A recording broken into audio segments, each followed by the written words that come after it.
What made the victims mobile were the railroad cars, and the death camps were situated almost inevitably along railroad lines, most famous of which is Auschwitz had 44 parallel railroad tracks. Treblinka was situated on the Warsaw to Białystok line.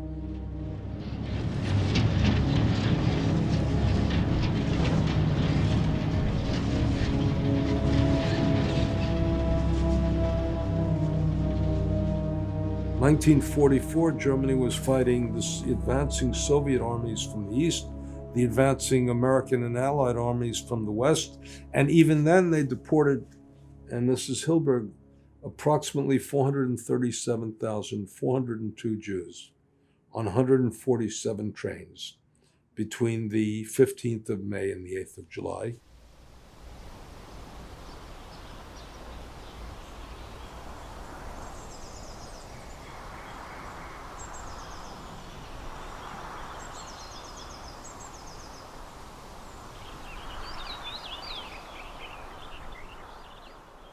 Cars were scarce and time was scarce.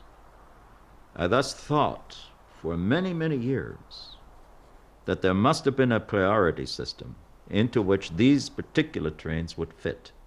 And I was looking for such a priority system. But whenever I saw one, I didn't see any designation of Jewish trains anywhere. And of course that was my failing. How would a German administration place these particular death trains into a category of trains without admitting on paper that this is what they were doing? Thus we find the most paradoxical situation of all. Jewish trains, that is to say, death trains, were leaving for their destinations without priority for the most part.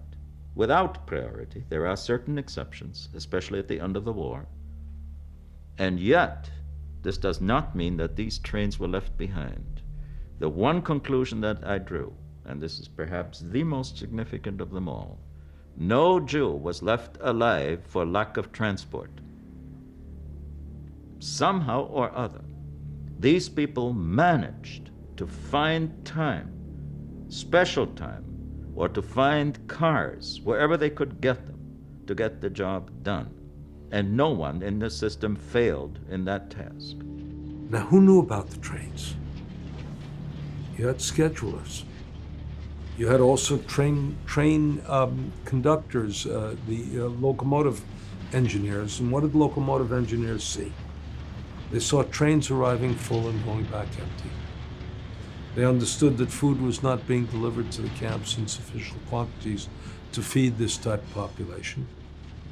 And they understood that there was death and destruction. They also used the trains to transport all of this clothing and all of this human hair and all of the confiscated property back to the Reich.